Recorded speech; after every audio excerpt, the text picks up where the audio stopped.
Begin. Good morning, all of you. This is Dr. Jayant for the Protsahan program. आज आप Protsahan webinar में join कर रहे हैं for the fatty liver and cholesterol. इन सब के बारे में बहुत सारे मिथ्स मार्केट में हैं, हम सबको बताए जाते हैं, जिनको आज हम बस्ट करेंगे और असलियत सच्चाई जानेंगे कि कैसे प्रैक्टिकल और सिंप्लीफिकेशन से हम इस नॉलेज को यूज़ करें और प्रैक्टिकली इन सभी बीमारियों से बचें. हम लोगों को हम एक्चुअली जीवन नहीं जी रहे हैं, हम एक्चुअली एक डायनामाइट पे बैठे हैं. हमारी जो हेल्थ है ना, और इसकी घड़ी की जो स्पीड है या जो इसकी सेटिंग है, वो डिपेंड करती है कि कैसा हमारा लाइफस्टाइल है, उसकी स्पीड उसी तरह से तय है. हमारी हेल्थ को पहले समझना चाहिए. हम सोचते हैं सिर्फ हमें बीमारी नहीं है, सिम्टम नहीं है तो हम हेल्दी हैं. ऐसा नहीं है. There are asymptomatic markers. आपके ब्लड में कई सारे टेस्ट हम लोग कराते हैं जो कि बहुत सिंपली किसी भी लैब में आसानी से हो जाते हैं, बहुत महंगे भी नहीं है, जिनसे आप जान सकते हैं कि आप फंक्शनल इलनेस में है या नहीं. तो ये येलो जोन है ना, प्रोत्साहन प्रोग्राम इस येलो जोन पे ही फोकस करता है. और हमारी किसी भी हेल्थ केयर या हॉस्पिटल में इस येलो जोन पे कोई ध्यान नहीं दिया जाता, because we do not have a health care, we have a sick care system. ये हमें हमेशा बोलता हूँ, क्योंकि हमारा काम ही शुरू होता है डायग्नोसिस के बाद. बीमारी डायग्नोज हो गई, आपके हार्ट में ब्लॉकेज आ गई, आपकी डायबिटीज़ बढ़ गई आपका, तो उसके बाद हम इलाज शुरू करते हैं. ऐसा समझना चाहिए कि एक बैम्बू प्लांट की तरह हमारी हेल्थ होती है, जिसका बीज जर्मिनेट भी नहीं करता. 5 साल तक भी पानी देते रहो, वो अपनी रूट्स डेवलप करेगा, बट धरती के ऊपर बिल्कुल दिखाई नहीं देता, जर्मिनेट भी नहीं करता. इसी तरह से फंक्शनल इलनेस है, पता ही नहीं चलती डायग्नोसिस तक कि ये पेड़ जर्मिनेट किया भी या नहीं. एंड जब एक बार ये जर्मिनेट कर जाता है, फिर इतनी स्पीड से बढ़ता है कि ये 90 फीट जो है हाइट ले सकता है विद इन 5 to 6 वीक्स. तो आप समझ सकते हैं. तो एक बार डायग्नोस होता है ना, उसके बाद फटाफट से हम डेथ की तरफ चले जाते हैं और सोचते हैं हमारे साथ ही ये क्यों है. तो वी नीड टू नो कि ये सब क्यों हो रहा है, ऐसा क्या बदल गया है आजकल कि इतनी कॉमन हो गई है कि फैटी लीवर को हमने एक्सेप्ट ही कर लिया है कि भाई ये है ही. कोलेस्ट्रॉल थोड़ा बहुत बढ़ा है तो एक्सेप्टेड है, क्यों भाई.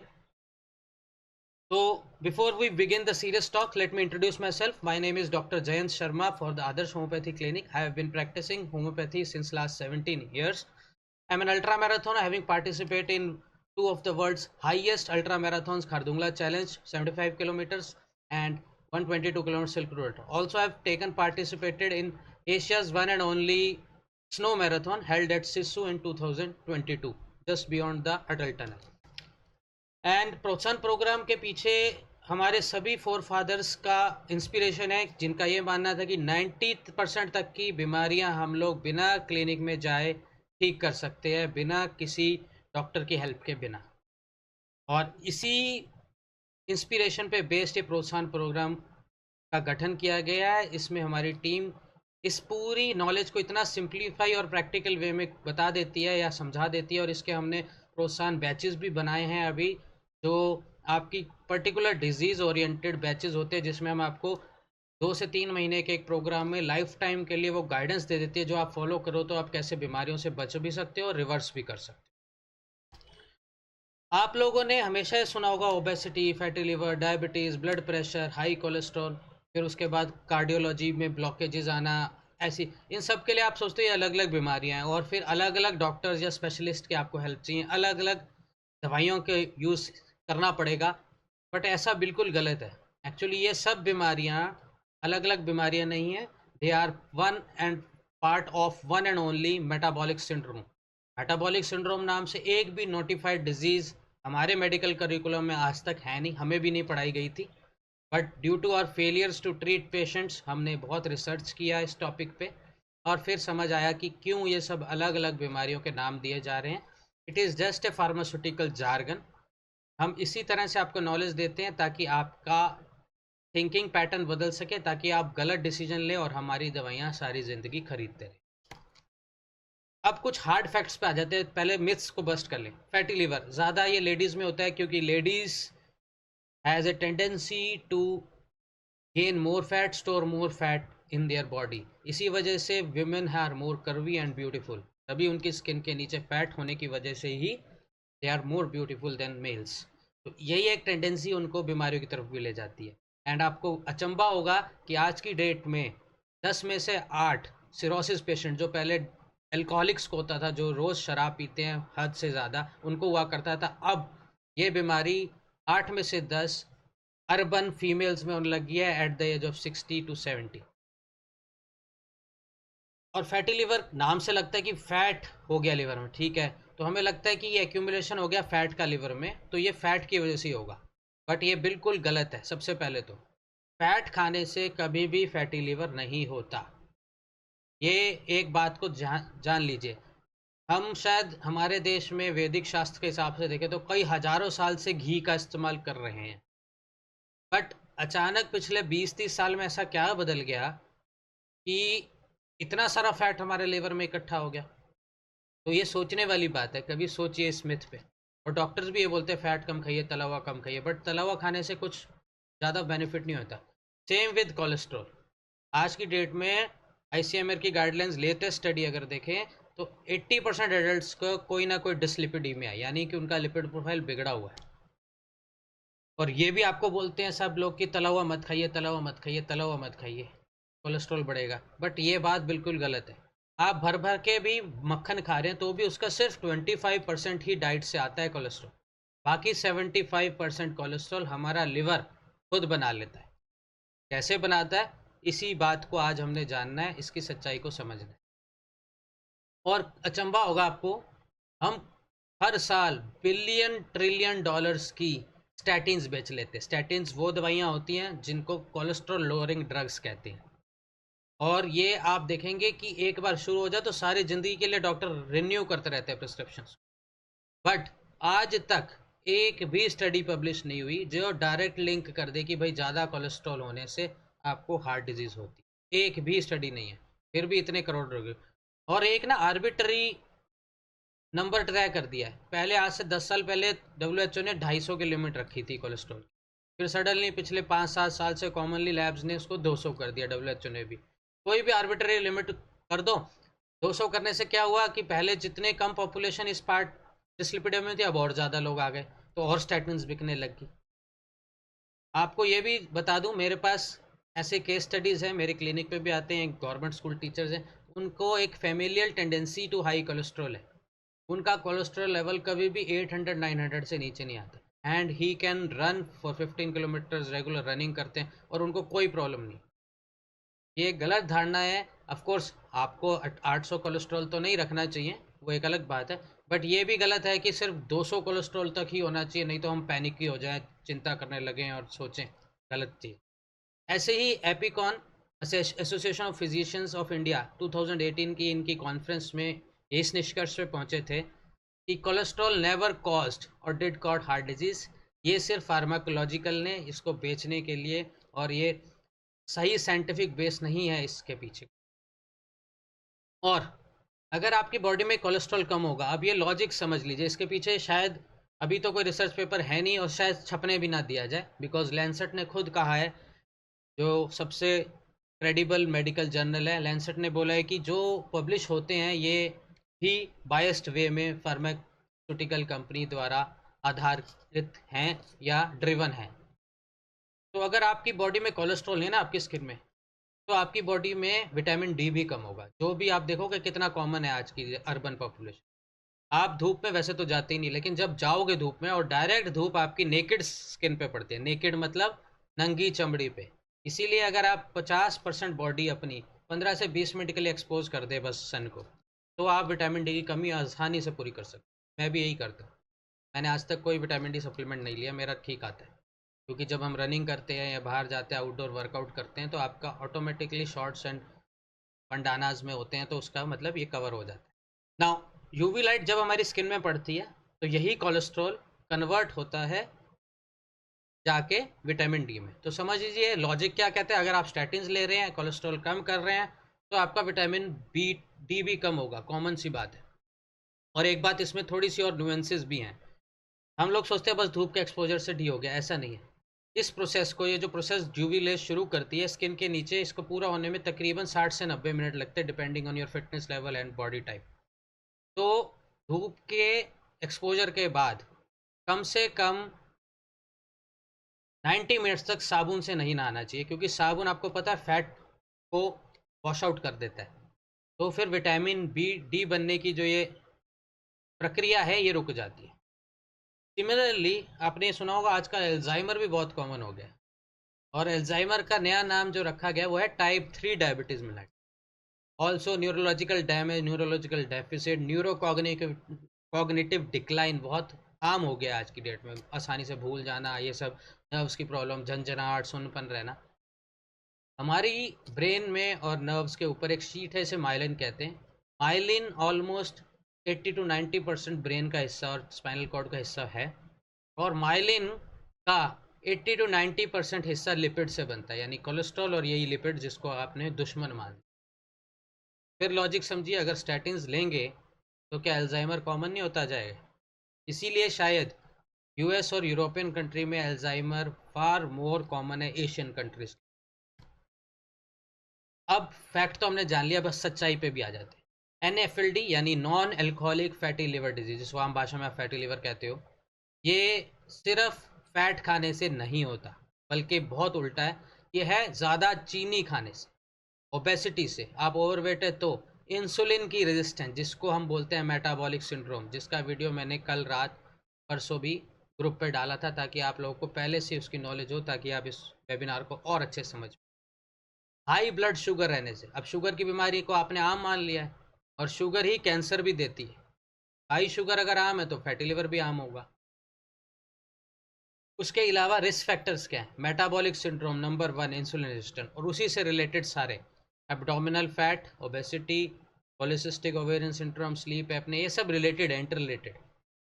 Type 2 diabetes, under active thyroid, यानी आपका मेटाबॉलिज्म स्लो करता है ना थायराइड भी, तो सेम मेटाबॉलिक सिंड्रोम की बात आ गई।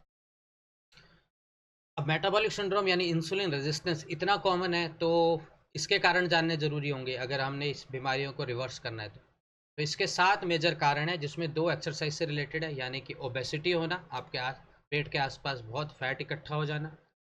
एज बढ़ती है तो मोटापा आएगा, क्यों आएगा भाई? आज से आप 30-40 साल पहले बीचेस की फ़ोटो देखो, बार्सिलोना, फ्रांस एटसेट्रा, एक भी ओवरवेट बॉडी वहाँ नहीं दिखती थी। आज देखो आप।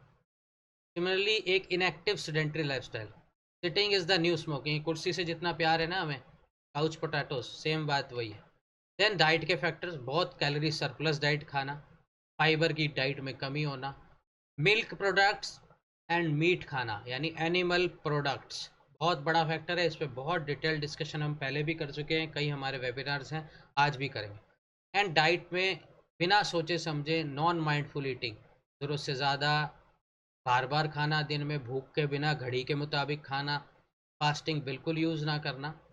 एंड एक सबसे इम्पॉर्टेंट और कारण जो माइंड से रिलेटेड है वो है स्ट्रेस। अब इनको एलैबोरेट करते हैं, कैसे ओबेसिटी इंसुलिन रेजिस्टेंस देता है। इंसुलिन एक मॉलिक्यूल है जो एक चाबी की तरह समझ लो, जो एक ताले पे जाके सेल पे लगता है, और उसकी वजह से ग्लूकोज की चैनल खुलती है, यानी दरवाज़ा खुलेगा तभी ग्लूकोज सेल के अंदर एंटर होता है और ब्लड से कम होता है। और ब्लड को हम टेस्ट करते हो डायबिटीज़ या इंसुलिन रेजिस्टेंस बोलते हैं। तो इंसुलिन का जब हमारा फैट सेल मोटा होगा, आप समझ सकते हैं, इमेजिन करिए, इसकी शेप नहीं बदल जाएगी इस रिसेप्टर की, तो इस रिसेप्टर की शेप बदलने की वजह से अब वही इंसुलिन मॉलिक्यूल इस पर अटैच नहीं हो पाता। तो आपने सुना भी होगा कि इंसुलिन की हाई डोज है, इंसुलिन ब्लड में बढ़ा भी हुआ है, फिर भी शुगर कम नहीं हो रही। यही कारण है। बल्कि ये उल्टा है, लोगों को ये एक बड़ा मिसकंसेप्शन है कि इंसुलिन की कमी से डायबिटीज़, उल्टा है। आपके ब्लड में इंसुलिन ज़्यादा होता है तब डायबिटीज़ होती है, क्योंकि वो इंसुलिन अब सही से सही जगह पे जाके अटैच नहीं हो रही, इसलिए वो ब्लड में बढ़ गई है। तो डायबिटीज़ होने से पहले जब प्री डायबिटिक कंडीशन है, जो फैटी लिवर भी एक है, ट्राइग्लिसराइड बढ़ना भी एक है, वो एक्चुअली इंसुलिन बढ़ने का मार्कर है। तो आपके ब्लड में अगर इंसुलिन बढ़ा हुआ है, नॉर्मली इसकी रेंज इन्होंने 25 रखी है ताकि डायबिटीज़ ही हो जाए आपको। वैसे मेरा मानना है 5 से ऊपर आपका इंसुलिन फास्टिंग नहीं होना चाहिए। यही जो मैं आपको ताला चाबी बता रहा हूँ, इसको और अच्छे से आप समझ पाओगे इस डायग्राम में। ये इंसुलिन जाके इस ताले को खोलता है, तभी ये ग्लूकोज की चैनल ओपन होती है और ये ग्लूकोज इस सेल के अंदर आके यूज़ करता है। सेल ग्लूकोज से बहुत सारी एनर्जी निकाल के एटीपी के फॉर्म में फिर अपने दिनचर्या के कारण रिपेयर, रीजनरेशन, मॉलिक्यूल्स बनाना, प्रोटीन्स को खाना, उनको एडजस्ट करना, नए नए मॉलिक्यूल्स बना, जिससे हमारा वियर एंड टीयर बॉडी का चलता रहे, normal day to day functioning, इन सब के लिए ग्लूकोज की ज़रूरत होती है। इसको और डिटेल में समझ लें, अगर आप ये समझ गए तो आपने डायबिटीज़ और मेटाबॉलिक सिंड्रोम और फैटी लिवर इनडायरेक्टली का फ़लसफ़ा समझ लिया। ये है डायबिटीज़ या इंसुलिन से फ़लसफ़ा। ये हमारा मसल सेल है जो हम बिल्कुल यूज़ नहीं कर रहे। हम तो सिटिंग से प्यार करते हैं ना, कुर्सी से बहुत हमें प्यार है, तो किस्सा कुर्सी का ये फिर। तो मसल सेल्स के अंदर है, ये ग्रे लाइन के नीचे मसल है, इसके ऊपर ब्लड है जहाँ से हम टेस्ट करते हैं आपका ग्लूकोज। अब इसको एक फैक्ट्री की तरह समझ लो। ये आपके वर्कर्स हैं जो फैक्ट्री में काम करते हैं, इनको कहते हैं इंसुलिन रिसेप्टर, जो अभी हमने हमने आपको ताला दिखाया। अब इनको तनख्वाह तो देनी पड़ेगी, आप देते हो ना तनख्वाह अपने वर्कर्स को, ऐसे ही इधर है। लेकिन इनको मेंटेन करने को बॉडी को काफ़ी एनर्जी खर्च करनी पड़ती है। लेकिन अगर मसल्स हमारे काम ही नहीं कर रहे, मतलब आपकी फैक्ट्री चल ही नहीं रही, आपका पका हुआ माल बिक ही नहीं रहा, यानी ग्लूकोज आपका तैयार माल यूज़ ही नहीं हो रहा, बिक ही नहीं रहा, तो क्या आपका प्रॉफिट होगा फैक्ट्री को? नहीं होगा। प्रॉफिट नहीं होगा तो आप क्या तनख्वाह दे पाओगे अपने वर्कर्स को? बिल्कुल नहीं दे पाओगे। सिमिलरली बॉडी भी धीरे धीरे ये इंसुलिन के रिसेप्टर की संख्या खत्म करती जाती है, क्योंकि हम मसल्स को यूज़ ही नहीं कर रहे, ग्लूकोज को खर्च ही नहीं कर रहे तैयार माल को। अब यहाँ कच्चा माल ग्लूकोज इकट्ठा हो ही जा रहा है, इकट्ठा हो ही जा रहा है। इसी को हम लोग चेक करते हैं और हमारा जो है ब्लड में ग्लूकोज बढ़ा आता है, जिसको हम प्री डायबिटिक कंडीशन कह सकते हैं। डायबिटीज़ भी अगर एक लेवल के ऊपर चल जाए, यही शुगर बाद में जाके लिवर में स्टोर होती है फैट की तरह, और फैटी लिवर देती है। ये मैं नेक्स्ट स्लाइड में आपको और डिटेल में समझाऊंगा। इंसुलिन क्योंकि रिसेप्टर नहीं है तो इंसुलिन बढ़ता जा रहा है, बढ़ता जा रहा है। जो मैंने अभी कहा, इंसुलिन को टेस्ट करना, और कोई भी हम लोगों का ध्यान ही नहीं है प्रिवेंटिव हेल्थ पे, तो इंसुलिन टेस्ट सिवाय पीसीओडी को छोड़ के हम किसी बीमारी में नहीं करते। और हमारे प्रोत्साहन प्रोफाइल में हम इंसुलिन ज़रूर चेक करते हैं। और एक टेस्ट है होमा IR, उसमें आप इंसुलिन और फास्टिंग एक ही ब्लड सैंपल में फास्टिंग में लीजिए, मल्टीप्लाई कीजिए, उसको 405 से डिवाइड कर दीजिए। अगर आपका ये नंबर 1.5 या उससे नीचे आता है तो समझ लो आप हेल्दी हो, आपको कम से कम बीमारी लगेंगी। और ये जितनी ऊपर जाएगा, और 5 या 6 पे तो आप डायबिटिक ही हो, तो आप diabetes, fatty liver, even cancers होने से 5, 7, 10 साल पहले भी बता सकते हो कि आपको डायबिटीज़ होने वाली है। डिपेंडिंग, आप वो टेस्ट करा लो, और बहुत सस्ते टेस्ट हैं, कोई बहुत महंगे out of the world test नहीं। तो ये इंसुलिन रिसेप्टर जब नहीं है तो इंसुलिन ज़्यादा, इसी को हम इंसुलिन रेजिस्टेंस कहते हैं। अब इसको कैसे रिसेप्टर को बढ़ाना है, या कैसे तनख्वाह दे पाओगे, आपको क्यों चाहिए ये वर्कर्स? जब आप तैयार माल को बेचोगे। वो कैसे बेचोगे? वॉक करके नहीं। कभी देखा है आपने वॉक करके किसी का शुगर कम हो गया या शुगर की दवाई छूटी? कभी भी नहीं होता। आपको मसल्स को यूज़ करना है। मसल्स कहाँ यूज़ होते हैं? जब आप उठक बैठक लगाते हो, जब आप सीढ़ियाँ चढ़ते हो, जब साइकिल चलाते हो, जब पार्कों में जिम लगे हैं वो करते हो, या प्रॉपर जिम करते हो, वजन उठाते हो, या अपनी ही बॉडी वेट का रेजिस्टेंस ट्रेनिंग में यूज़ करते हो। इसी को हम गाइडेड वे में कराते हैं। जब हम प्रोग्राम बैचेस बनाते हैं ना, जो मैं बता रहा था कि 3 महीने में आपको एक ऐसी नॉलेज इम्पार्ट कर देते हैं जिससे आप अपने और अपने परिवार की बहुत सी बीमारी को ठीक और रिवर्स बचा सकते हो। तो वहाँ मैं खुद पर्सनली लाइव वीडियो में एक्सरसाइज करवा के सिखाता हूँ सभी टाइप की, और आपकी बीमारी में कौन सी एक्सरसाइज करनी है ये भी बताया जाता है। तो रेजिस्टेंस ट्रेनिंग करने से हम तैयार माल बेच लेंगे, वर्कर्स को बढ़ा लेंगे, इंसुलिन की रेजिस्टेंस को कम कर, शुगर को भी रिवर्स कर। अब आते हैं फैटी लिवर के फलसफे पे। डायबिटीज़, इंसुलिन रेजिस्टेंस समझ लिया। अब फैटी लिवर का फलसफा, क्यों इतना फैट इकट्ठा हो रहा है ये भी समझ लिया। जो भी आप खाना खाते हो, लोगों को ये भी मिथ है कि सिर्फ मीठे में शुगर होती है, ऐसा नहीं है। कुछ भी आप खा रहे हो, चाहे मैदे का बना है, किसी का बना है, नमकीन है, मीठा है, कुछ भी है, वो सब कन्वर्ट होती है बेसिकली ग्लूकोज में जाके। ग्लूकोज को अब बॉडी किस तरह से यूज़ करती है ये देख लीजिए। या तो हम मसल्स में बहुत एक्सरसाइज करते हैं, जो हम बिल्कुल नहीं करते, तो ये ग्लूकोज यहाँ बर्न हो जाता है। दूसरा, नहीं बर्न हो रहा है, अब ये एरो तो ख़त्म कर दो, तो एक एरो यहाँ बच गया। फिर ये हम बॉडी में धीरे धीरे फैट इकट्ठा होता है स्किन में, तो हम मोटापे मोटा की तरफ, स्पेशली एब्डोमेन के आसपास ज़्यादा होता है एब्डोमिनल फैट। और ऑल्सो जिसको हम डबल चिन बोलते हैं, वहाँ इकट्ठा होने लगते हैं, उससे स्लीप एपनिया भी होने लगता है, लोग खराटे आने लगते हैं। अब इन सभी एरोज में आप देखेंगे सिर्फ एक एरो है जो बाइलेटरल है, जो लिवर के पास जा रहा है। बॉडी हमारी ना इस तरह से इवॉल्व हुई है, हमारे पूर्वज जंगलों में शिकार करते थे, तो उनको रोज रोज खाना शिकार नहीं मिलता था, और इतना सरप्लस नहीं मिलता था जितना आपको मिल रहा है। तो क्या करते थे, जब भी शिकार मिला तो बॉडी उसको स्टोर कर लेती थी। तो लिवर को आप एक तिजोरी मानो, एनर्जी की तिजोरी या ग्लूकोज की तिजोरी। तो जो एक्स्ट्रा ग्लूकोज आया इस तिजोरी में बॉडी रख लेती है। इस प्रोसेस, तिजोरी को जो प्रोसेस करता है वो है पैंक्रियास से निकलने वाला हार्मोन इंसुलिन। तो insulin is a fat storing hormone, बस इस बात को आप याद रखें। तो जितना ग्लूकोज आप खाओगे उतनी इंसुलिन पीक होती है, इंसुलिन बढ़ती है। क्यों बढ़ती है? क्योंकि इंसुलिन चाहती है ये फैट ग्लूकोज ब्लड में ना घूमे, इसको लिवर में भेज दिया जाए ताकि आपको नुकसान ना हो। बट इसकी भी तो एक लिमिट होगी ना। तो आप एक लिमिट तक तो आप प्री डायबिटिक रहते हो, बस लिमिट से ज़्यादा क्रॉस हो जाता है तो उसको डायबिटीज़ बोल देते हैं। तो इंसुलिन इस फैट को, इस ग्लूकोज को कन्वर्ट कर देती है ग्लाइकोजन में। ये ग्लाई वर्ड GLY, इसी से ट्राइग्लिसराइड निकले। तो डायबिटीज़ होने से बहुत समय पहले ट्राइग्लिसराइड बढ़ने लगते हैं। तो अगर आपके लिपिड प्रोफाइल में ट्राइग्लिसराइड बढ़ा हुआ है तो समझ लो आपको आने वाले कुछ सालों में डायबिटीज़ भी आने वाली। तो इस प्रोसेस को कहते हैं हम ग्लाइकोजेनेसिस।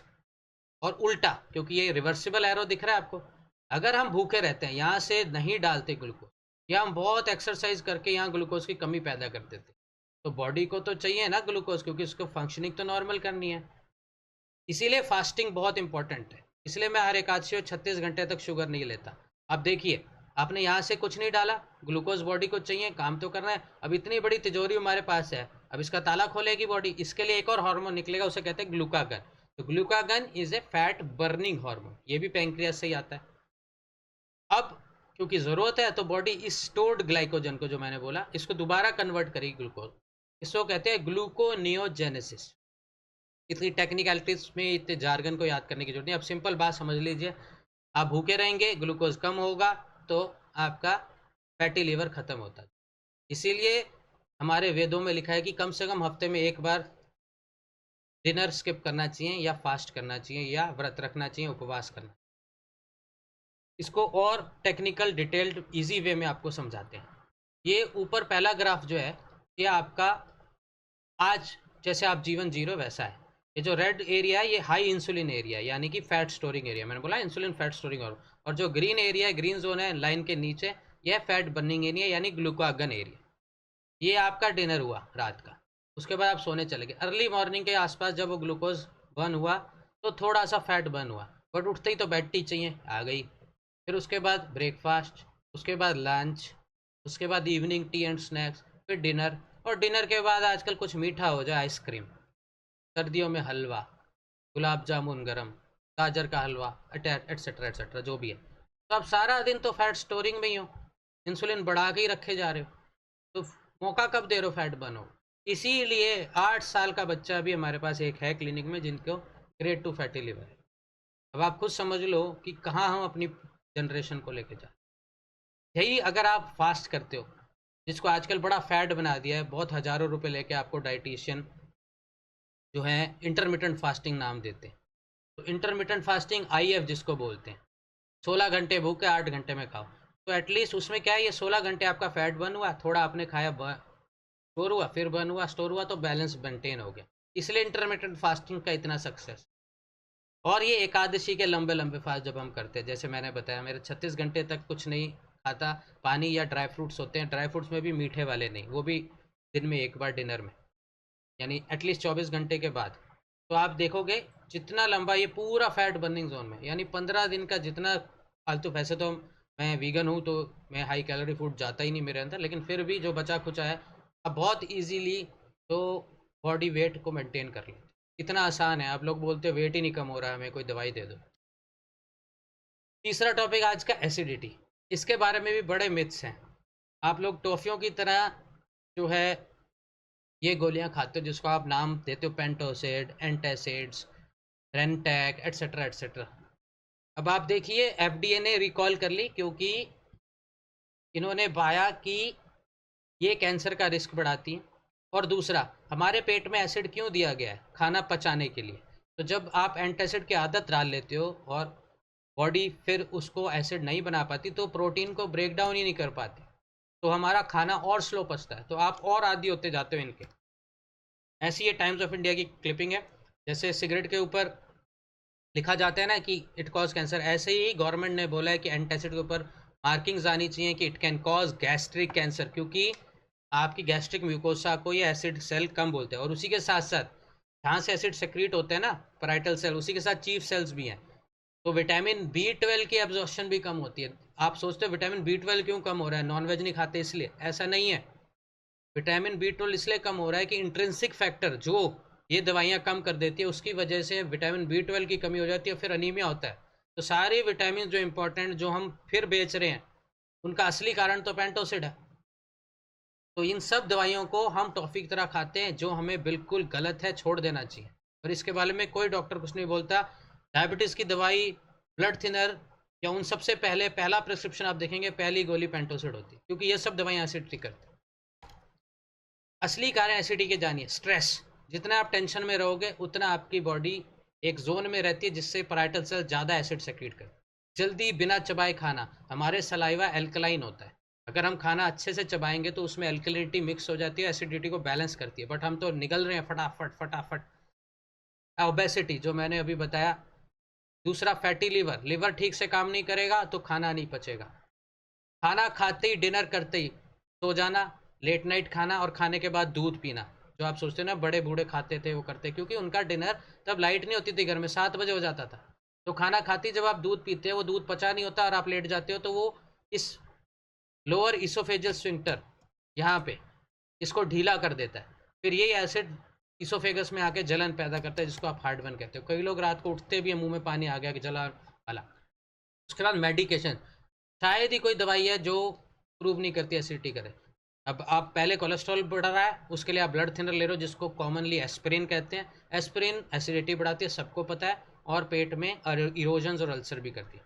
और खाना, हम खाने को नहीं ठीक करते हैं की तरफ जाते हैं, हम सीधा पेंटोसिड की गोली पे।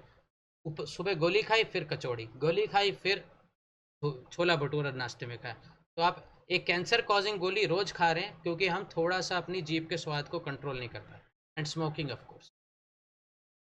अब कुछ मिथ भी बस्ट कर ले। आप लोग सोचते हैं, बहुत बोलते हैं कि डायबिटीज़ रन इन फैमिली, मेरे पिताजी को कार्डियक डिजीज़ है, बीपी है तो मुझे भी होगा। The problem is diabetes don't run in the family actually. Nobody in the family runs, nobody runs in the family actually. तो प्रॉब्लम क्या है, सबका लाइफस्टाइल एक सा है। ऐसा क्यों है कि एक ही कम्युनिटी के लोगों में ज़्यादा फैटी लीवर वाली लेडीज़ हो रही हैं जो सिरोसिस हो रहा है? ऐसा क्यों है कि एक ही कम्युनिटी के लोगों को ज़्यादा फैटी लिवर हो रहा है? ऐसा है क्योंकि वो लोग सब मीठा बहुत पसंद जानते हैं, पसंद करते हैं, और उसको फिर पूरी फैमिली का खाना पीना वैसा ही होता है। और मैं अगर आपको बोलूं कि आप लोग बोलते हैं ना डीएनए में म्यूटेशंस, ये वो कैंसर, आपको ये जान के भी एक मिथ है और ये अचंभा हुआ कि सिर्फ 5% कैंसर है जिनमें जेनेटिक पॉजिटिविटी पाई जाती है क्रोमोसोम। 95% कैंसर जो है सोमैटिक म्यूटेशन, यानी म्यूटेशंस तो हो रही हैं, लेकिन आप ये जानते हो कि आप अपने डीएनए को रोज बदल सकते हो, उसमें म्यूटेशन पैदा कर सकते हो या जीन ऑफ कर सकते हो वो वाले जिनसे बीमारियां हो रही है, और बीमारियां ठीक करने वाले जीन ऑन कर सकते हो। जी हाँ, इसी साइंस को एपिजेनेटिक्स बोलते हैं, एंड बहुत सारी स्टडीज होके प्रूव हो चुका है। सी, हमारे माइक्रोबायोम यानी गट, अगेन ये भी मेडिकल करिकुलम का हिस्सा नहीं है, आपकी गट के अंदर। और आपको ये भी पता होगा, ये भी सुन के शायद नई चीज़ पता चलेगी, हमारा ब्रेन 1200 ग्राम का है और हमारी गट भी 1200। गट के अंदर एक कीटाणु रहते हैं जो हमारे लिए हेल्दी बैक्टीरिया हम बोलते हैं, वो 1200 ग्राम के। और जितने बॉडी में टोटल सेल्स हैं उससे 10 गुना ज़्यादा नंबर उनका है, और जीन्स भी उनसे 10 गुना ज़्यादा उनमें डीएनए में। तो सोचो, आप एक तरह के पैरासाइट हो अपनी बॉडी में, जो घमंड करके घूमते रहते हो, ईगो लेके मैं करते हो। तो हम बोलना शुरू करो, हमारी बॉडी में माइक्रोबायोम है ज़्यादा, हमारे सेल्स है कम। यही माइक्रोबायोम डिसाइड करता है कि क्या डीएनए में ऑन होना है, क्या स्विच। और इनको हम खराब कैसे करते हैं? अल्कोहल लेके, प्रोसेस्ड फूड खा के। इनको वो बिल्कुल पसंद है, इनको पसंद है fibre, insoluble fibre, probiotic food, fermented food, kanji, ambali, ये सब चीज़ें इनको पसंद है। तो आप अपनी डाइट सुधार के अपने डीएनए को सही कर सकते हो। कैसे कर सकते हो? और ये एक बहुत ही एम्पावरिंग न्यूज़ नहीं है कि अगर हम थोड़ी सी चेंजेस कर ले तो हो सकता है हम डीएनए में होने वाले चेंजेस को ठीक करके बीमारी से बच जाए। क्या क्या करना है उसके लिए?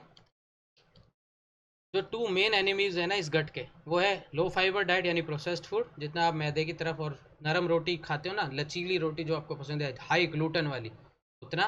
तो मोटा अनाज खाइए, और अल्कोहल और सारा processed food, chips, packet food जितने भी हैं, हाई शुगर फूड, ये इनको पसंद नहीं है आपके बैक्टीरिया गट में।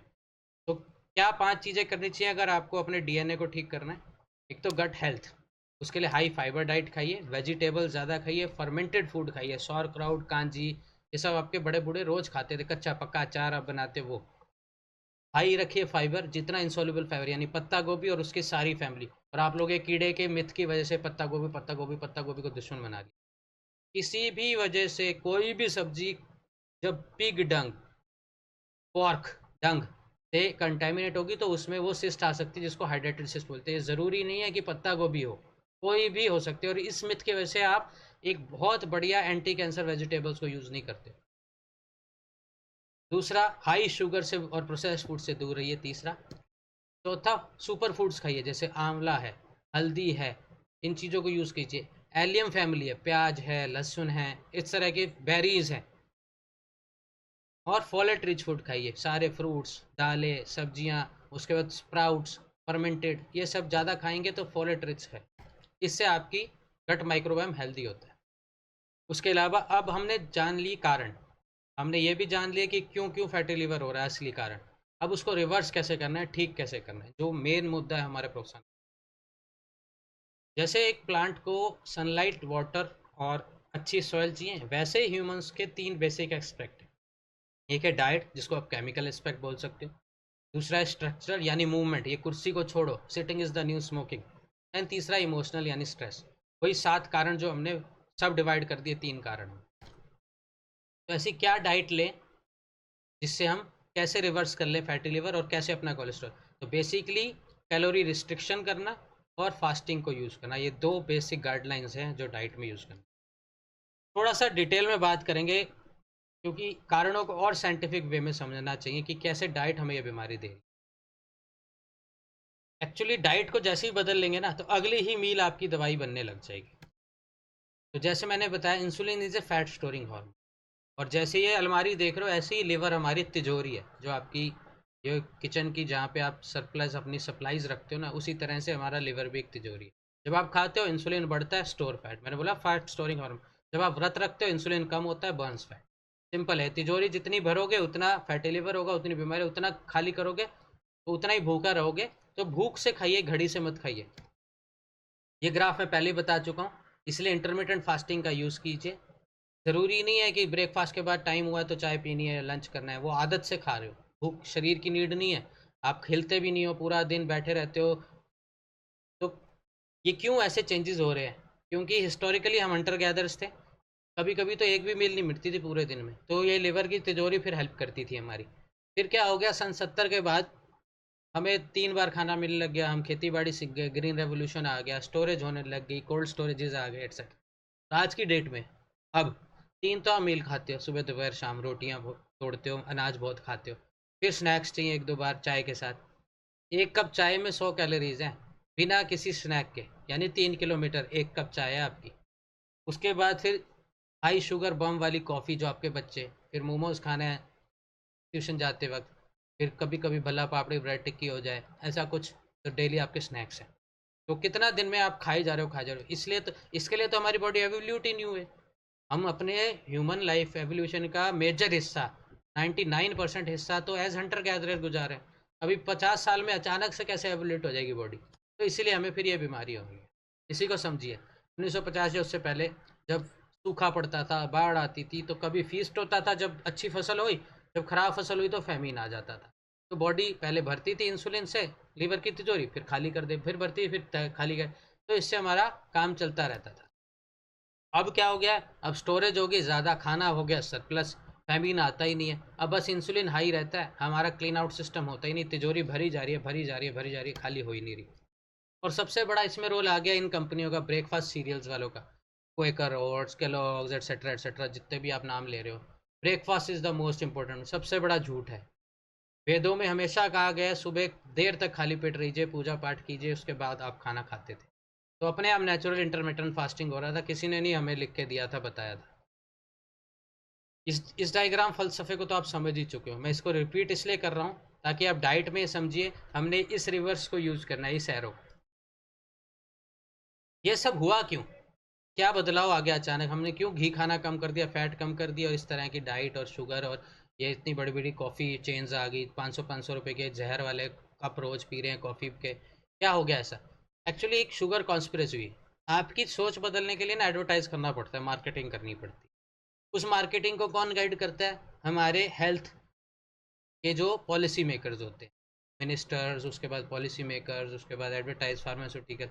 और उनके पीछे कौन इनको ड्राइव करता है? जिसको वो शुगर बेचनी, यानी कोका कोला जैसी कंपनी। तो इन्होंने क्या किया, ऑफिशियल्स को रिश्वत दे के ये बता दिया sugar is not harmful, fat is harmful. अब खाना स्वाद कैसे बने? तो आपने फैट को फिर हार्मफुल माना, घी कम करते गए, अब सड़ा हुआ मार्गरीन खाने लग गए हो, जिसे न्यूट्रलाइट के नाम से जानते हो, या और फिर आ गया पीनट बटर्स एट्सेट्रा जिसमें आधी तो चीनी है। तो इस तरह के फैट को खाने से आपको नुकसान होने लग गया। तो ये कोका कोला एट्सेट्रा ने ये शुगर कॉन्स्पिरेसी की। अब इस शुगर कॉन्स्पिरेसी होने के बाद धीरे धीरे धीरे धीरे जब एडवर्टाइजमेंट होगी, नॉर्मल सी आ गई, अब हम इसको नॉर्मल मानने लगे कि हाई शुगर तो चलो नॉर्मल सी चीज़ है। कई लोग तो हमें बोलते हैं फास्टिंग में मेरी शुगर गिर जाती है, पता नहीं कमजोरी आ जाती है। मैं क्लिनिक पे काम करता हूँ 4 साल से, ऑलमोस्ट हर एकादशी पे फास्ट रखा, मैंने कोई भी एकादशी नहीं छोड़ी। चाहे मैं ट्रैवल कर रहा हूँ, चाहे मैं ड्राइव कर रहा हूँ, चाहे क्लिनिक को मैं ही करता हूँ, और कुछ फ़र्क नहीं पड़ता, उतना ही एक्टिव, बल्कि ब्रेन ओवर एक्टिव हो जाता है। ब्रेन होता कब है? जब ज़्यादा चीनी देते हो। जब कीटो एसिडोसिस में आप आ जाते हो, आपका ब्रेन और अच्छे से काम करने लगता है। तो प्रोत्साहन प्रोग्राम का जो लेखा जोखा, जो डाइट हम लोग प्रोग्राम में देते हैं, और आपको भी यही कहेंगे, एक तो कैलोरी रिस्ट्रिक्शन कीजिए, कैलोरीज मत भरिए, न्यूट्रिशन भरिए अपनी बॉडी। प्लांट बेस्ड डाइट हो जाइए, जितना हो सके वीगन हो जाइए, पूरा नहीं हो सकते तो जितना हो सकता है आपसे कीजिए। दूध और एनिमल से आने वाले सभी प्रोडक्ट से दूर रहिए। न्यूट्रास्यूटिकल्स को यूज़ किए, हर्ब्स, हल्दी, प्याज, लहसुन, spring onions, roots, root vegetables बहुत इंपॉर्टेंट, अरबी, जिमीकंद एट्सेट्रा, इनको यूज़ कीजिए। सफ़ेद रंग से बचिए, शुगर, सॉल्ट और वीट को कम करते जाइए। मोटा अनाज, कलरफुल अनाज यूज़ कीजिए। पैकेज्ड और प्रोसेस्ड फूड जैसे आपकी गट को ख़राब करता है, वैसे ही आपकी हेल्थ को ख़राब करता है, उससे दूर रहिए। इंटरमीडियंट फास्टिंग और लॉन्ग टर्म फास्टिंग यूज़ कीजिए। और स्मोकिंग, अल्कोहल अवॉइड कीजिए। और पानी का सेवन, बॉडी हाइड्रेशन बहुत मांगती है। आपकी बॉडी एक्चुअली 70% तो पानी है ना, तो पानी को रिलैक्स होके बैठ के, और पानी भी अगर आप मुंह में थोड़ा रख के अंदर ले जाते हो, तो मैंने कैसे बताया, आपका सलाइवा एल्कलाइन है, तो जो एसिडिटी आपको हो रही है उसको ऑटोमेटिकली आप बैलेंस करो without use of those cancer causing pantocids and antacids. और ये कोई नई चीज़ हमने नहीं बताई, ये रिसर्च्ड है, टाइम टेस्टेड है, और हमारे वेदों में भी लिखा है, भगवत गीता में भी लिखा है। अगर आपकी दिनचर्या सात्विक है, अब लोग इसमें बड़ा रिलीजियस वो ले आते हैं पॉइंट ऑफ व्यू कि भाई लहसन खा रहे हो, प्याज खा रहे हो तो तामसिक हो गया, नॉन वेज खा रहे हो तो तामसिक हो गया। हो सकता है, मैं नहीं जानता। I read Bhagavad Gita very scientifically. सात्विक का मतलब है ब्राह्मणों वाला काम, सारा दिन दिमाग दौड़ाना, शरीर यहाँ कुर्सी पे बैठाना, ये सात्विक मानता हूँ मैं। तो अगर सात्विक आप काम कर रहे हो, तो आप तामसिक खाना नहीं खा सकते जो आप खा रहे हो। सारे animal based produce, high fat diet, high sugar diets, high calorie diet, ये तो तामसिक हुआ ना। जिसको खा के नींद आए वो तमस, तमस मीन्स रात, तो वो तामसिक हो गया। तो काम सात्विक, खाना तामसिक, इसीलिए इम्बैलेंस हो गया है हमारी ज़िंदगी में। सिमिलरली अथर्ववेद में लिखा है rice, barley, bean and sesamum का खाना खाइए। अब देखिए, ये इतने हजारों साल पहले हमारे वेदों में लिख दिया है, और हम अब ब्लू जोन्स की डाइट के बारे में पढ़ रहे हैं। ब्लू जोन्स कौन से जोन्स हैं? जैसे ओकिनावा है जापान में, सार्दिनिया इटली में, ऐसे 6 जोन्स हैं जहाँ आमतौर पे एवरेज लाइफ 90-100 साल लोग जीते, बिना बीमारियों के, बिना डॉक्टरों के, बिना दवाइयों। तो उनकी डाइट देखिए आप, ये अथर्ववेद की डाइट देखिए, सेम नहीं वो खा रहे ऑलमोस्ट। और दूसरा वो क्या फॉलो करते हैं सारे ब्लू जोन वाले, कि ये 80% पेट भर जाता है तो छोड़ देते हैं खाना, इंटरमिटेंट फास्टिंग यूज़ करते हैं, वही सेम चीज़ जो हमारे वेद बोल रहे हैं। बट आप लोगों की डाइट तो ये है sad diet, standard American, standard Indian diet. 80% आपकी कैलोरी पूरे दिन में अगर 2000 खानी है, तो 1800, कई बार तो और भी ज़्यादा, आपकी 3 चीज़ों से आती है, दूध, चीनी और अनाज। तीनों में कोई न्यूट्रिशन नहीं। जो चीज़ से आनी चाहिए, आपका एक्चुअल पिरामिड ऐसा है, होना चाहिए उल्टा इसके। यानी आपको सबसे ज़्यादा रॉ वेजिटेबल्स, ये एटलीस्ट वेजिटेबल खानी चाहिए, और आधी कुकड और आधी रॉ खानी चाहिए। सैलड्स, फ्रूट्स, इससे भी पेट बढ़ा सकते हैं, स्प्राउट्स। मैं दिन में एक ही बार अनाज खाता हूँ, वो भी फैमिली के साथ खाना होता है इसलिए। अदरवाइज़ आपको ज़रूरत ही नहीं है, वेट बढ़ेगा ही नहीं आपका। मूंगफली है, पम्पकिन सीड है, ड्राई फ्रूट्स हैं, मखाने हैं, इतना कुछ तो है खाने को। लेग्यूम्स हैं, स्प्राउट्स बना लीजिए, कांजी बना लीजिए, पेट भरने को बहुत कुछ अवेलेबल है। और ये ऊपर का थोड़ा सा होना चाहिए, अगर आपका तामसिक काम है, बहुत मेहनत आप करते हो, रनिंग करते हो, एक्सरसाइज करते हो, तो जाके आप सोच सकते हो कि आप थोड़ा बहुत non veg if you want. I personally don't use है। चने का सत्तू है, there are cooler drinks also जो आप बिना चीनी के भी बना सकते हो। आम पन्ना बनाने, उसमें चीनी की जगह नमकीन बना लो। अगर आप ये डाइट लेते हो प्रोत्साहन वाली, एक तो ऑटोमेटिकली आपका फाइबर कंटेंट बढ़ जाता है। आप पूरे हफ्ते में जितनी वेजिटेबल्स खाते हो ना, वो एक्चुअली आपको एक दिन में खानी चाहिए। इसका एक सिंपल फार्मूला भी है कि जितना आपका बॉडी वेट है, उसका 1% रॉ खाना चाहिए। यानी 70 किलो के तो 700 ग्राम रवा खाना आपका होना चाहिए। उसमें से भी 0.1% यानी 70 ग्राम ग्रीन लीफी वेजिटेबल्स होने चाहिए रॉ में। एक बेसिक आपको एक फार्मूला बता दिया, स्पेशली जो लोग वेट लूज़ करना चाहते हैं, फैटी लिवर और डायबिटीज़ रिवर्स। ये स्टडी देखिए कितनी शॉकिंग है। 98% इंडियंस तो इन्हें वेजिटेबल्स ही नहीं खा रहे, और जो खा भी रहे उसमें आलू ठोक के पका के उसके न्यूट्रिशन को ख़त्म कर देते। और हाई फाइबर हो जाएगा ऑटोमेटिकली जब आप इतनी वेजिटेबल्स खाओगे। तो हाई फाइबर का क्या फ़ायदा है, ये आपका मेटाबॉलिज्म को रीस्ट्रक्चर कर देता है, फास्ट कर देता है, जल्दी पच जाता है खाना, आपका पेट साफ हो जाता है, कॉन्स्टिपेशन नहीं होती और शुगर एब्जॉर्ब नहीं होती। माइक्रोबायोम जिसकी हमने बात की, जो कि आपकी बॉडी के नॉर्मल सेल्स से 10 गुना है, वो हेल्दी रहते हैं। वो हेल्दी रहते हैं तो ऐसे जीन्स ऑन करते हैं जिनसे बीमारियां ना हो। यही बात बताई कि हाई फाइबर डाइट इतनी अच्छी। अब बात करते हैं फास्टिंग की। ये भी महर्षि वाघभट आज से हज़ारों साल पहले लगे। चरक, महर्षि चरक के सबसे फेवरेट स्टूडेंट में से एक थे।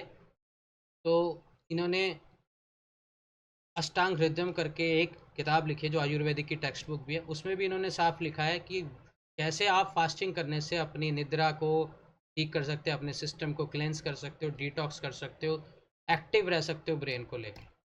और इसी चीज़ को अब बता के 2016 में हम लोग प्रूव करके नोबेल प्राइज़ दे रहे हैं। तो फिर भी चलो, जो भी है हमें समझना तो सही चीज़ को चाहिए, चाहे वेदों में हो चाहे मॉडर्न साइंस का है। 2016 का नोबेल प्राइज़ मिला था ये बताने के लिए कि ऑटोफेगी क्या होता है। डॉक्टर योशिनोरी ओशुमी को मिला था ये।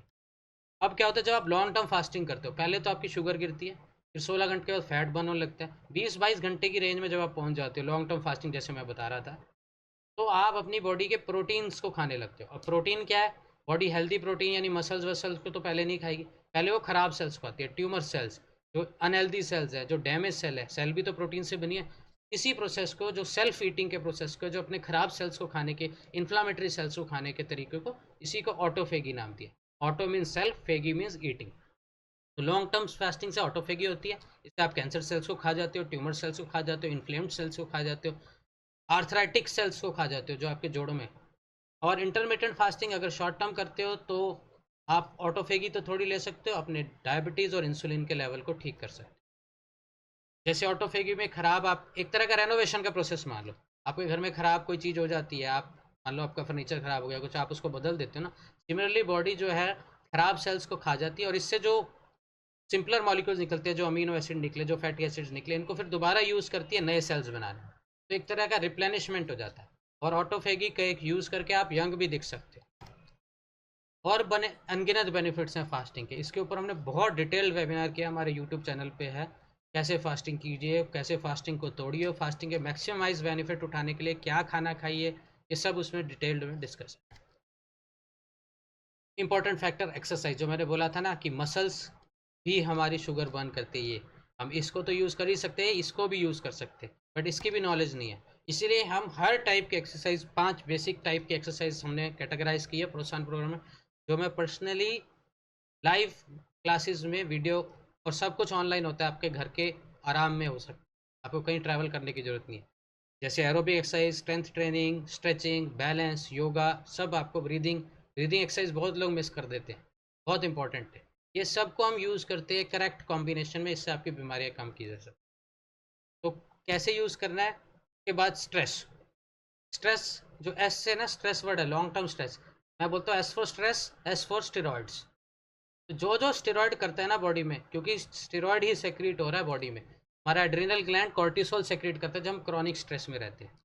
उससे हम बॉडी में पानी भरते हैं, वाटर रिटेंशन होता है, शुगर बढ़ती है, बीपी बढ़ता है, हार्ट बीट बढ़ती है, ब्रीथ रेट फास्ट होता है, शैलो होता है, ऑक्सीजन की कैपेसिटी पूरी नहीं होती, ट्यूमर सेल्स ज़्यादा होते हैं, इन्फ्लामेशन बढ़ती है, मतलब जितने नुकसान आप बोल सकते हो सब होते हैं।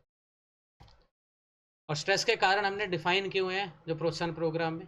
और इसमें बहुत सारी टेक्निक्स इंक्लूडिंग मेडिटेशंस, योगासना और प्रैक्टिकल लाइफ अप्रोच यूज़ करते हुए बौद्धिज़्म और लोगों की टीचिंग से हम तो जो है कैसे स्ट्रेस को रिस्पॉन्स मैनेज करते हैं, अपनी रिस्पॉन्स को चेंज करते हैं। स्ट्रेस को कोई मैनेज नहीं कर सकता, स्ट्रेस है, लाइफ है, लाइफ है तो स्ट्रेस भी रहेगा, लेकिन उसकी तरफ जो रिस्पॉन्स है हमारा, उसको हमें मॉडिफाई करना चाहिए, वही हम कर सकते हैं। और उसी को हम अलग अलग टेक्निक्स यूज़ करके करने की कोशिश करते हैं प्रोत्साहन programme. Course it will need practice, जो हम 3 महीने आपको सिखाएंगे उसको बार बार प्रैक्टिस भी करना है आपको। तो अंत में मैं ये निष्कर्ष आपको दे रहा हूँ, इसको समझ लीजिए। ऐसा नहीं है कि आपके पेरेंट्स में बीमारियाँ तो आपको भी होंगी, और आप में बीमारी है तो आपको बच्चों को भी देने की ज़रूरत है, ऐसा बिल्कुल नहीं है। आप आज से अपनी डाइट चेंज कीजिए, अगली मील को अपनी दवाई बनाइए, अपने गट माइक्रोबायोम को रिस्ट्रक्चर शुरू कर दीजिए आज से, और इस एपिजेनेटिक साइंस को यूज़ करके अपनी आदतों से अपने जीन्स को मॉडिफाई कीजिए। और इस शुगर कॉन्स्पिरेसी को हमेशा याद रखना, जो भर भर के चीनी आपके फ्रिज में भरी पड़ी है ना, इसको मिनिमाइज़ कीजिए। जो रोज़ आप चाय पीते हो इसको थोड़ा सा ट्विक करना है। क्यों चाइना और जापान हमसे हेल्दी है? क्योंकि वो black T, green tea use करते हैं, चीनी नहीं खाते, और मट्ठी नहीं खाते, वो मशरूम्स खाते हैं, स्नैक्स। ठीक है, तो ये थोड़ा सा बदलाव करने की ज़रूरत है कि हाई कैलोरीज देखो, 100 कैलोरी, अब यही कैलोरी जाके आपकी जो है तिजोरी में भर रही है ना लिवर के, और यहाँ 0 कैलोरी।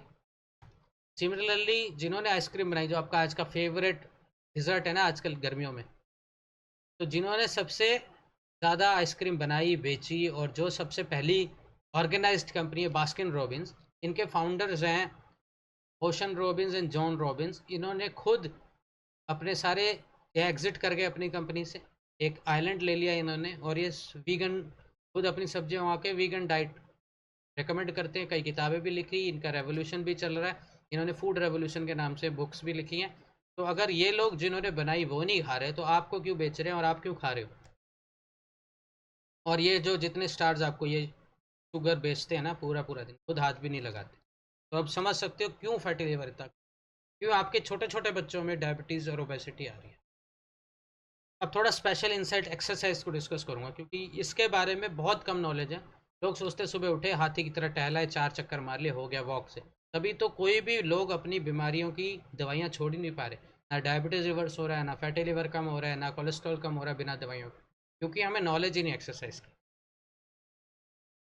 आप क्यों डरते हो कोलेस्ट्रॉल और फैटी लिवर से? मेनली इसलिए कि लोग ये बताते हैं कि इससे आपके हार्ट में ब्लॉकेज आती है, आपकी आर्टरीज खराब होती हैं, और उसमें ब्लॉकेज आने की वजह से आपको स्ट्रोक या हार्ट अटैक का खतरा होता है। ये बात पूरी सही नहीं है। ये कोलेस्ट्रॉल इसका कल्प्रिट नहीं है, इसका कल्प्रिट है ये एक कॉम्प्लेक्स कैस्केड है। हमारी ब्लड वेसल्स कुछ मॉलिक्यूल्स छोड़ती है खुद नेचुरली। बॉडी ना इतनी स्ट्रांगली सेल्फ हीलिंग मैकेनिज्म है ना बॉडी के पास, अगर हम उसको अलाउ करें बस, तो आधी से ज़्यादा बीमारियां, के 90% बीमारियां वो सेल्फ हील कर ले। यही वाइटल फोर्स है हमारे पास। हमारी आर्टरीज को पता है हम बुढ़े हो रहे हैं तो हार्ट हो रही है, तो ये नाइट्रिक ऑक्साइड छोड़ती है। इसी को बताने के लिए नोबेल प्राइज़ दिया गया था डॉक्टर लुई गारो को। एज के साथ ये नाइट्रिक ऑक्साइड 85% तक कम हो जाता है। जैसे ये आर्टरीज है, इसकी इनर लेयर ये देखिए नाइट्रिक ऑक्साइड छोड़ती है। अभी नाइट्रिक ऑक्साइड क्या करता है, क्यों प्रोड्यूस होता है, कैसे प्रोड्यूस? जितने भी एल आर्जिनिन खाने वाले डाइट हैं उसमें ये नाइट्रिक ऑक्साइड होता है। कहाँ होता है? अब एज के साथ नाइट्रिक ऑक्साइड कम हो रहा है, और नाइट्रिक ऑक्साइड एक वैसो डायलेटर है, यानी इस जो सर्कमफ्रेंस को ओपन रखता है, ये इसको नरम भी रखता है और यंग रखता है आर्टरीज को, नाइट्रिक ऑक्साइड। इसके साथ और फैक्टर्स भी, वेस्कुलर एंडोथेलियल ग्रोथ फैक्टर है, ऐसे और भी फैक्टर्स हैं जो साइटोकाइंस हैं, जो आपको आपके रेलेवेंट नहीं है, बट आप समझ लीजिए बेसिकली। तो नाइट्रिक ऑक्साइड सबसे इंपॉर्टेंट है इसमें। एंटी प्लेटलेट इफेक्ट भी है इसका, मतलब ये प्लेटलेट को, ये जो जम रही है, ये ब्लॉकेज कर रही है, ये नहीं होने देगा। तो अगर आप नहीं इसको नरम रखते हैं एज के साथ, अपनी एज बढ़ने के बावजूद भी अगर आपकी आर्टरीज नरम है, तो आपको बीपी और हार्ट डिजीज नहीं होगी, स्ट्रोक नहीं होगी। अब नाइट्रिक ऑक्साइड जो है सेक्रेट होकर, मैंने बोला एंटी प्लेटलेट इफेक्ट है, तो ये एंजियोजेनेसिस करता है। आपकी जो नई ब्लड वेसल्स डेवलप हो रही है, पुराने सेल्स हट रहे हैं, उनको रिन्यू करता है। और इसके अनगिनत और बेनिफिट है पूरी बॉडी पे नाइट्रिक ऑक्साइड, हर सिस्टम पे। अब खुद ही समझिए ना, अगर पूरे सिस्टम को ब्लड फ्लो अच्छा मिलेगा, और किडनीज को, ब्रेन को, सबको, तो उनमें से वेस्ट मटेरियल आएगा ब्लड के थ्रू, अच्छा मटेरियल जाएगा, रेनोवेशन होगी, नए सेल बनेंगे। ऑक्सीजन सबसे इंपॉर्टेंट, जिससे सारी हमारे सेल जीवित है, वो पूरी भरपूर मात्रा मिलेंगी अगर नाइट्रिक ऑक्साइड और पूरी ऑक्सीजन पूरा ब्लड पहुंचे। और नाइट्रिक ऑक्साइड एंडोथेलियल फंक्शन दोनों डिक्लाइन करते हैं इसके साथ। जैसे एंडोथेलियल खराब होती है, एंडोथेलियम किसको कहते हैं? आपके आर्टरीज के अंदर की लाइनिंग को, जहाँ डैमेज होने से ही ब्लॉकेज बनती है। ये देखिए, आप समझ जाओगे। जैसे जैसे 20 की एज में कम ब्लॉकेज, 30 में बढ़ गई, 40 में, और यहाँ आके और बढ़ गई। लेकिन ये सिर्फ कोलेस्ट्रॉल तो डिपॉजिट हो रहा है, लेकिन कारण ये नहीं है, कारण है एंडोथेलियल में होने वाला damage.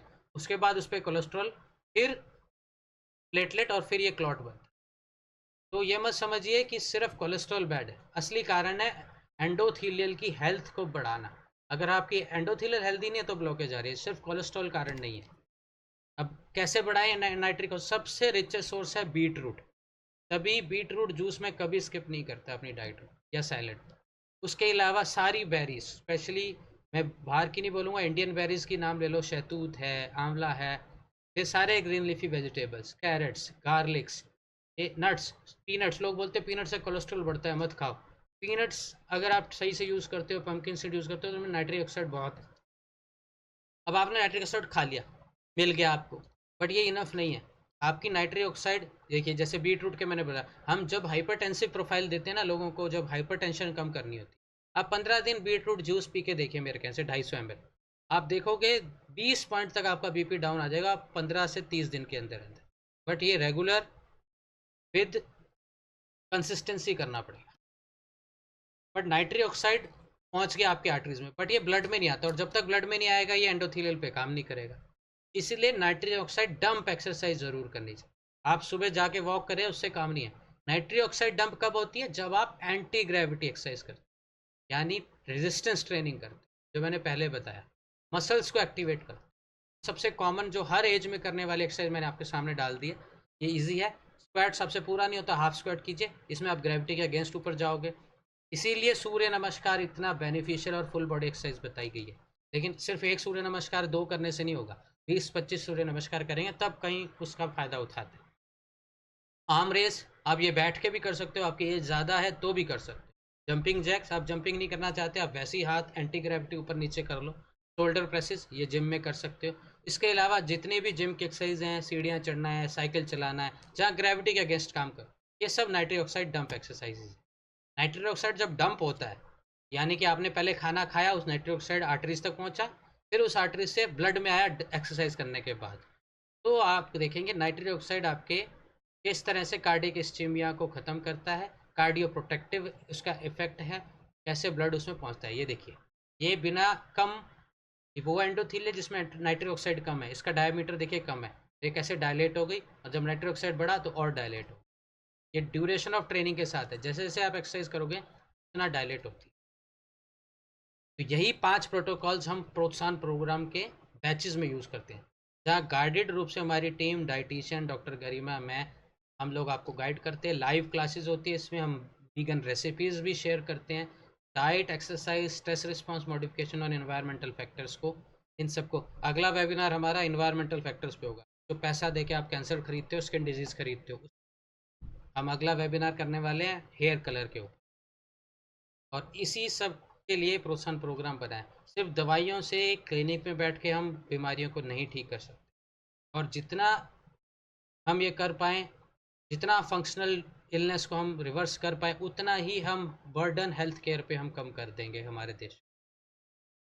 Now I will invite doctor Garima also for the Am I audible? Am I audible yes now? yes And thank you, Dr. Jayan, for this wonderful session. So, Dr. Jayan ने आपको crux समझा ही दिया है, the science behind why fatty liver happens, why high cholesterol happens, and what do we need to do. So, I'll just briefly stress upon the take-home points for this. बिल्कुल simple सी बात है, खाने में fruits और vegetables ज्यादा खाना है, फाइबर ज्यादा खाना है, कार्बोहाइड्रेट्स नहीं खाने हैं, शुगर को लिमिट करना है, सैचुरेटेड और ट्रांस फैट्स को लिमिट करना है। दूसरी बात, सॉल्ट को लिमिट करना है, because salt, excess of salt can cause that endothelial damage, that जो आर्टरीज के अंदर इनर लाइनिंग होती है एंडोथेलियल, उसको डैमेज करती है, कोलेस्ट्रॉल डिपोजिशन के होने के चांसेस बढ़ा देती है। Similarly high salt can again damage your fat cells, your liver cells also. That is why these are the things that you have to take care of, कि ये तो करना ही करना है। उसके अलावा you need to avoid certain medicines also that can affect your liver. अब doctor Jain ने आपको समझाया कैसे कैसे medicines जो हैं वो कारण बन जाती हैं हमारे फैटी लिवर का या हमारे increase cholesterol in the body का। आपको ये जान के हैरानी होगी, there was a study in 2014, इतनी पुरानी स्टडी जिसको आज I am taking the name but it has to be taken, जैसे Herbalife products. Many people in our clinics they come and tell कि हम अपना मोटापा कम करने के लिए, अपनी ओबेसिटी कम करने के लिए, और for many other diseases they have been using Herbalife products. So let me tell you, Herbalife products, they are hepatotoxic. मतलब कि वो आपके लिवर को डैमेज करने की क्षमता रखते हैं। इसलिए in the current year other than India बाहर कहीं पे भी ये प्रोडक्ट्स यूज नहीं होते। So be very cautious, be very careful when you are buying products from the market, thinking ki these can be good for your body, you will lose weight. Don't lose weight in the wrong way. इसलिए try and do things the scientific way. Simple सी बात है, सीधा साधा घर का अपना अच्छा खाना खाइए, फाइबर रिच खाना खाइए और एक्सरसाइज कीजिए। अदर देन दैट आपको कोई ज्यादा असिस्टेंस नहीं चाहिए होगी बाहर से to reverse your fatty liver, to reverse your cholesterol levels. Smoking छोड़ दीजिए, अल्कोहल ना या बिल्कुल बहुत कम लीजिए। फूड्स जैसे डॉक्टर जयंत ने पहले स्ट्रेस किया, वही वाले फूड्स पे आई स्ट्रेस अगेन। स्पिनिच है, अदर ग्रीन लीफी वेजिटेबल्स हैं, आपके मिलेट्स हैं, लेग्यूम्स हैं, walnuts are very important. Turmeric because it contains curcumin जो कि आपका एंटी इंफ्लेमेटरी एंटीऑक्सीडेंट है। Ginger is very beneficial, ginger use कर सकते हैं। Vitamin E becomes very important for your repair of your arteries and your liver cells. So sunflower seeds, other जो हमारे सारे seeds available हैं, sunflower seed, flax seeds, everything, these are good sources of vitamin E. Garlic is very important and allicin होता है जिसमें जो हमारी arteries को खोले रखने में मदद करता है, मतलब उनका डायमीटर जो है उसको रिलैक्स रखता है, कंस्ट्रिक्ट नहीं होने देता है। Coffee, black coffee, researchers have suggested that black coffee is very healing for your liver because it it even has the power to decrease your liver enzyme. Green tea is very beneficial because of the compound ECGC in it. It is a very powerful antioxidant. So these are the things if you include in your daily diet, and of course sugar intake कम है, carbohydrate intake कम है, आप नपातुला खाना खा रहे हैं, that would be really beneficial. देखिए, एक बात जो मैं really stress करना चाहूंगी यहाँ पे for your fatty liver and your cholesterol, आप लोगों ने सबने कभी भी लिपिड प्रोफाइल्स कराए होंगे तो उसमें आपने देखा होगा HDL, high density liver lipoprotein, जिसको हम गुड कोलेस्ट्रॉल भी बोलते हैं, वो जनरली सबका कम आता है, सबका। And this is one of the main reasons for us getting high cholesterol or high triglyceride levels. We tend to ignore that कि ठीक है HDL level थोड़ा कम है, even the doctors they don't stress upon that much. Cholesterol आया, like Dr. Jayan said, statins दे दिए, but nobody is working towards HDL, this thing, how to increase your HDL. आपको पता है HDL में इतनी power है कि अगर because it is a sort of high density your lipoprotein, वो जो बना होता है मेन एपोलाइपोप्रोटीन बोलते हैं, उसमें वो एंटी इन्फ्लेमेटरी होता है, एंटीऑक्सीडेंट होता है, which has the power to remove cholesterol from the arterial walls. जो आर्टीरियल वॉल्स में कोलेस्ट्रॉल जमा हुआ है उसको वहां से रिमूव करके it takes it to the liver कि आप इसको एक्सक्रीट करो, इसको रीपैकेज करो, गुड फॉर्म में अपने ब्लड में भेजो। और ये जो प्रोसेस होता है इट इवल, तो उससे ऑब्वियसली कोलेस्ट्रॉल का बिल्डअप कम होगा आर्टरीज में, उसका ऑक्सीडेशन कम होगा। इट हैज बीन प्रपोज कि हम एपोलाइपोप्रोटीन, ये जो मैंने बताया A1 और एपो B, इसके रेशो से